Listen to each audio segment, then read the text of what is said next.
ओम श्री गणेशाय नमः। दोस्तों, आज की वीडियो में सुनेंगे फाल्गुन मास महात्म्य की आगे की कथा। सूत जी कहते हैं, हे मुनियों, इस साधन का महात्म्य बताते समय मैं एक प्राचीन वृत्तांत का वर्णन करूंगा, जिसे आप ध्यानपूर्वक सुने। बहुत पहले की बात है। पराशर मुनि के पुत्र मेरे गुरु व्यास देव जी सरस्वती नदी के तट पर तपस्या कर रहे थे। एक दिन सूर्य के समान तेजस्वी विमान से यात्रा करते हुए भगवान सनत कुमार वहां जा पहुँचे। मेरे गुरु ध्यान में मग्न थे। जागने पर अपने सामने सनत कुमार जी को देखकर वे बड़ी तेजी से उठे और उनके चरणों का स्पर्श कर उन्हें अर्घ्य देकर योग्य आसन पर विराजमान किया। प्रसन्न होकर सनत कुमार जी गंभीर वाणी में बोले, मुनि, तुम सत्य का चिंतन करो। सत्य तत्व का चिंतन ही श्रेय प्राप्ति का मार्ग है। इसी से कल्याण का मार्ग प्रशस्त होता है। यही कल्याणकारी है। यह जब जीवन में आ जाता है तो सब सुंदर हो जाता है। सत्य का अर्थ है सदैव रहने वाला। इस काल का कोई प्रभाव नहीं पड़ता। यह सदा एक समान रहता है। सनत कुमार जी ने महर्षि व्यास को आगे समझाते हुए कहा, महर्षि, सत्य पदार्थ भगवान शिव ही है। भगवान शंकर का श्रवण, कीर्तन और मनन ही उन्हें प्राप्त करने के सर्वश्रेष्ठ साधन है। पूर्व काल में मैं दूसरे अनेक साधनों के भ्रम में पड़ा घूमता हुआ तपस्या करने मंदराचल पर जा पहुंचा। कुछ समय बाद महेश्वर शिव की आज्ञा से सबके साक्षी तथा शिव गणों के स्वामी नंदीकेश्वर वहां आए और स्नेह पूर्वक मुक्ति का साधन बताते हुए बोले, भगवान शंकर का श्रवण, कीर्तन और मनन ही मुक्ति का स्रोत है। यह बात मुझे स्वयं देवादिदेव भगवान शिव ने बताई है। अतः तुम इन्हीं साधनों का अनुष्ठान करो। व्यास जी से ऐसा कहकर अनुगामियों सहित सनत कुमार ब्रह्मधाम को चले गए। इस प्रकार इस उत्तम वृत्तांत का संक्षेप में मैंने वर्णन किया है। ऋषि बोले, सूत जी, आपने श्रवण, कीर्तन और मनन को मुक्ति का उपाय बताया है, किंतु जो मनुष्य इन तीनों साधनों में असमर्थ हो, वह मनुष्य कैसे मुक्त हो सकता है? किस कर्म के द्वारा बिना यत्न के ही मोक्ष मिल सकता है? सूत जी कहते हैं, हे शौनक जी, श्रवण, कीर्तन और मनन जैसे साधनों को करना प्रत्येक के लिए सुगम नहीं है। इसके लिए योग्य गुरु और आचार्य चाहिए। गुरु मुख से सुनी गई वाणी मन की शंकाओं को दग्ध करती है। गुरु मुख से सुने शिव तत्व द्वारा शिव के रूप स्वरूप के दर्शन और गुणादोवाद में रसानुभूति होती है। तभी भक्त कीर्तन कर पाता है। यदि ऐसा कर पाना संभव ना हो तो मोक्षार्थी को चाहिए कि वह भगवान शंकर के लिंग एवं मूर्ति की स्थापना करके रोज उनकी पूजा करे। इसे अपनाकर वह इस संसार सागर से पार हो सकता है। संसार सागर से पार होने के लिए इस तरह की पूजा आसानी से भक्ति पूर्वक की जा सकती है। अपनी शक्ति एवं सामर्थ्य के अनुसार धनराशि से शिवलिंग या शिव मूर्ति की स्थापना कर भक्ति भाव से उसकी पूजा करनी चाहिए। मंडप, गोपुर, तीर्थ, मठ एवं क्षेत्र की स्थापना कर उत्सव का आयोजन करना चाहिए तथा पुष्प, धूप, वस्त्र, गंध, दीप तथा पुआ और तरह तरह के भोजन नैवेद्य के रूप में अर्पित करने चाहिए। श्री शिव जी ब्रह्म रूप और निष्कल अर्थात कला रहित हैं और कला सहित भी मनुष्य इन दोनों स्वरूपों की पूजा करते हैं। शंकर जी को ही ब्रह्म पदवी भी प्राप्त है। कलापूर्ण भगवान शिव की मूर्ति पूजा भी मनुष्यों द्वारा की जाती है और वेदों ने भी इस तरह की पूजा की आज्ञा प्रदान की है। सनत कुमार जी ने पूछा, हे नंदीकेश्वर, पूर्व काल में उत्पन्न हुए लिंग भेद अर्थात मूर्ति की उत्पत्ति के संबंध में आप हमें विस्तार से बताइए। नंदीकेश्वर ने बताया, मुनीश्वर, प्राचीन काल में एक बार ब्रह्मा और विष्णु के मध्य युद्ध हुआ। तो उनके बीच स्तंभ रूप में शिवजी प्रकट हो गए। इस प्रकार उन्होंने पृथ्वी लोक का संरक्षण किया। उसी दिन से महादेव जी का लिंग के साथ साथ मूर्ति पूजन भी जगत में प्रचलित हो गया। अन्य देवताओं की साकार अर्थात मूर्ति पूजा होने लगी, जो कि अभीष्ट फल प्रदान करने वाली थी, परंतु शिव जी के लिंग और मूर्ति दोनों रूप ही पूजनीय हैं। नंदीकेश्वर बोले, पूर्व काल में श्री विष्णु अपनी पत्नी श्री लक्ष्मी जी के साथ शेष शैया पे शयन कर रहे थे। तब एक बार ब्रह्मा जी वहां पहुंचे और विष्णु जी को पुत्र कहकर पुकारने लगे। पुत्र उठो, मैं तुम्हारा ईश्वर तुम्हारे सामने खड़ा हूँ। यह सुनकर विष्णु जी को क्रोध आ गया। फिर भी शांत रहते हुए वे बोले, पुत्र तुम्हारा कल्याण हो, कहो अपने पिता के पास कैसे आना हुआ। यह सुनकर ब्रह्मा जी कहने लगे, मैं तुम्हारा रक्षक हूँ, सारे जगत का पितामह हूँ, सारा जगत मुझ में निवास करता है। तू मेरा नाभि कमल से प्रकट होकर मुझसे ऐसी बातें कर रहा है। इस प्रकार दोनों में विवाद होने लगा।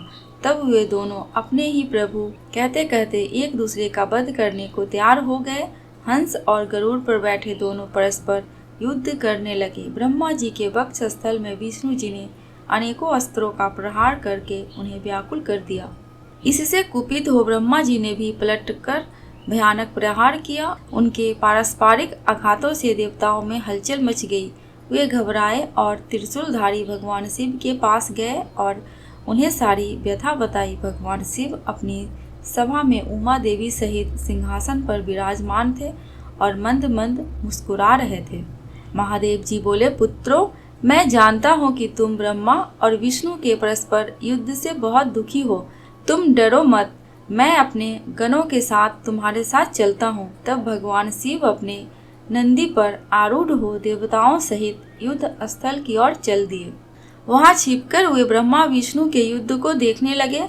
उन्हें जब यह ज्ञात हुआ कि वे दोनों एक दूसरे को मारने की इच्छा से माहेश्वर और पाशुपात अस्त्रों का प्रयोग करने जा रहे हैं, तो वे युद्ध को शांत करने के लिए महाअग्नि के तुल्य एक स्तंभ रूप में ब्रह्मा और विष्णु के मध्य खड़े हो गए।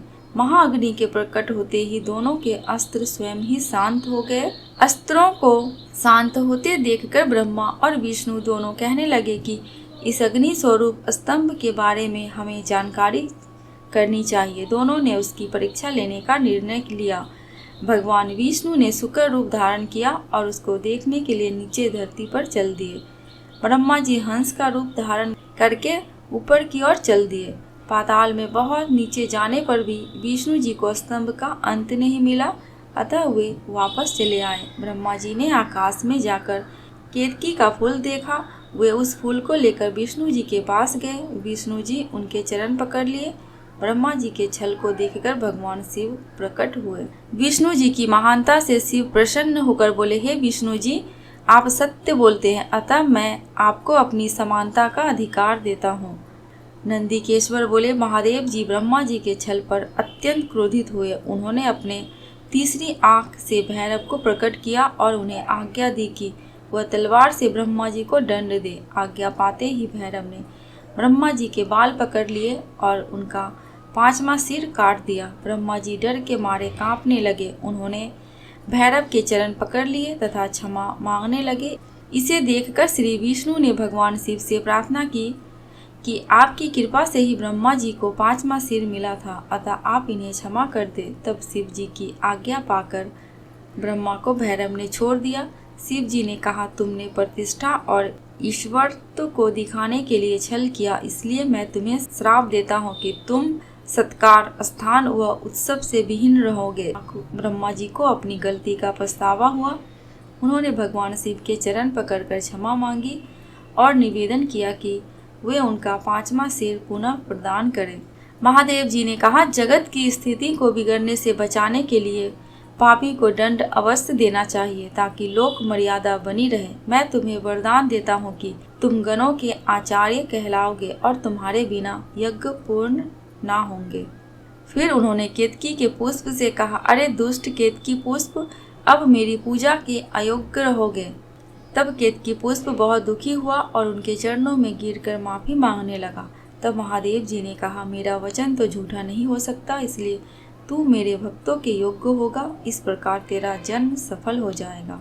नंदिकेश्वर कहते हैं ब्रह्मा और विष्णु भगवान शिव को प्रणाम कर चुपचाप उनके दाएं बाएं भाग में खड़े हो गए। उन्होंने पूजनीय महादेव जी को श्रेष्ठ आसन पर बैठाकर पवित्र वस्तुओं से उनका पूजन किया। दीर्घ काल तक स्थिर रहने वाली वस्तुओं को पुष्प वस्तु तथा अल्पकाल टिकने वाली वस्तुओं को प्राकृत वस्तु कहते हैं। हार, नुपुर, क्योर, किरीट, मणिमय कुंडल, यज्ञोपवीत उत्तरीय वस्त्र, पुष्पमाला, रेशमी वस्त्र, हार, मुद्रिका, पुष्प, तांबूल, कपूर, चंदन एवं अगरू का अनुलेप, धूप, दीप, स्वत, छत्र, व्यंजन, ध्वजा, चंबर तथा अनेक दिव्य उपहारों द्वारा जिनका वैभव वाणी और मन की पहुंच से परे था, जो केवल परमात्मा के योग्य थे, उनसे ब्रह्मा और विष्णु ने अपने स्वामी महेश्वर का पूजन किया। इससे प्रसन्न होकर भगवान शिव ने दोनों देवताओं से मुस्कुराकर कहा, पुत्र, आज तुम्हारे द्वारा की गई पूजा से मैं बहुत प्रसन्न हूँ। इसी कारण यह दिन परम पवित्र और महान होगा। यह तिथि शिवरात्रि के नाम से प्रसिद्ध होगी और मुझे परम प्रिय होगी। इस दिन जो मनुष्य मेरे लिंग अर्थात निराकार रूप की या मेरी मूर्ति अर्थात साकार रूप की दिन रात निराहार रहकर अपनी शक्ति के अनुसार निश्चल भाव से यथोचित पूजा करेगा, वह मेरा परम प्रिय भक्त होगा। पूरे वर्ष भर निरंतर मेरी पूजा करने पर जो फल मिलता है, वह फल शिवरात्रि को मेरा पूजन करके मनुष्य तत्काल प्राप्त कर लेता है। जैसे पूर्ण चंद्रमा का उदय समुद्र की वृद्धि का अवसर है, उसी प्रकार शिवरात्रि की तिथि मेरे धर्म की वृद्धि का समय है। इस तिथि को मेरी स्थापना का मंगलमय उत्सव होना चाहिए। मैं मार्गशीर्ष मास में आद्रा नक्षत्र से युक्त पूर्णमासी या प्रतिपदा को ज्योतिमय स्तंभ के रूप में प्रकट हुआ था। इस दिन जो भी मनुष्य पार्वती सहित मेरा दर्शन करता है अर्थात मेरी मूर्ति या लिंग की झांकी निकालता है, वह मेरे लिए कार्तिकेय से भी अधिक प्रिय है। इस शुभ दिन मेरे दर्शन मात्र से पूरा फल प्राप्त होता है। यदि दर्शन के साथ मेरा पूजन भी किया जाए तो इतना अधिक फल प्राप्त होता है कि वाणी द्वारा उसका वर्णन नहीं किया जा सकता। लिंग रूप में प्रकट होकर मैं बहुत बड़ा हो गया था, अतः लिंग के कारण यह भूतल लिंग स्थान के नाम से प्रसिद्ध हुआ। जगत के लोग इसका दर्शन और पूजन कर सकेंगे। इसके लिए वह अनादि और अनंत ज्योति स्तंभ अर्थात ज्योतिमय लिंग अत्यंत छोटा हो जाएगा। यह लिंग सब प्रकार के भोग सुलभ कराने वाला तथा भोग और मोक्ष का एकमात्र साधन है। इसका दर्शन, स्पर्श और ध्यान प्राणियों को जन्म और मृत्यु के कष्ट से छुड़ाने वाला है। शिवलिंग के यहाँ प्रकट होने के कारण यह स्थान अरुणाचल नाम से प्रसिद्ध होगा तथा यहाँ बड़े बड़े तीर्थ प्रकट होंगे। इस स्थान पर रहने या मरने से जीवों को मोक्ष प्राप्त होगा। मेरे दो रूप है, साकार और निराकार। पहले मैं स्तंभ रूप में प्रकट हुआ, फिर अपने साक्षात रूप में। ब्रह्म भाव मेरा निराकार रूप है और तथा महेश्वर भाव मेरा साक्षात रूप है। ये दोनों ही मेरे सिद्ध रूप हैं। मैं ही पर ब्रह्म परमात्मा हूँ। जीवों पर अनुग्रह करना मेरा कार्य है। मैं जगत की वृद्धि करने वाला होने के कारण ब्रह्म कहलाता हूँ। सर्वत्र स्थित होने के कारण मैं ही सबकी आत्मा हूँ। सर्ग से लेकर अनुग्रह तक जो जगत संबंधी 5 कृत्य हैं वे सदा ही मेरे हैं। मेरी ब्रह्म रूपता का बोध कराने के लिए पहले लिंग प्रकट हुआ, फिर अज्ञात ईश्वरत्व का साक्षात्कार कराने के लिए मैं जगदीश्वर रूप में प्रकट हो गया। मेरा सकल रूप मेरे ईसत्व का और निष्कल रूप मेरे ब्रह्म स्वरूप का बोध कराता है। मेरा लिंग मेरा स्वरूप है और मेरे सामीप्य की प्राप्ति कराने वाला है। मेरे लिंग की स्थापना करने वाले मेरे उपासक को मेरी समानता की प्राप्ति हो जाती है तथा मेरे साथ एक तत्व का अनुभव करता हुआ संसार सागर से मुक्त हो जाता है। वह जीते जी परमानंद की अनुभूति करता हुआ शरीर का त्याग कर शिव लोक को प्राप्त होता है अर्थात मेरा ही स्वरूप हो जाता है। मूर्ति की स्थापना लिंग की अपेक्षा गौण है। यह उन भक्तों के लिए है जो शिव तत्वों के अनुशीलन में सक्षम नहीं है। आज की कथा बस यहीं तक। आगे की कथा दूसरी वीडियो में सुनेंगे। दोस्तों कमेंट बॉक्स में भगवान शंकर एवं माता पार्वती की जयकारा लगाना बिल्कुल भी मत भूलना। आपको मेरे चैनल पे व्रत त्योहारों की जानकारियाँ एवं उनसे जुड़ी कथा कहानियाँ मिलती रहेंगी। अगर आपको ये वीडियो थोड़ी सी भी अच्छी लगी हो तो प्लीज़ मेरे चैनल को सब्सक्राइब करके मेरे वीडियो को लाइक एंड शेयर कर देना। अंत तक वीडियो में बने रहने के लिए आपका दिल से बहुत बहुत शुक्रिया।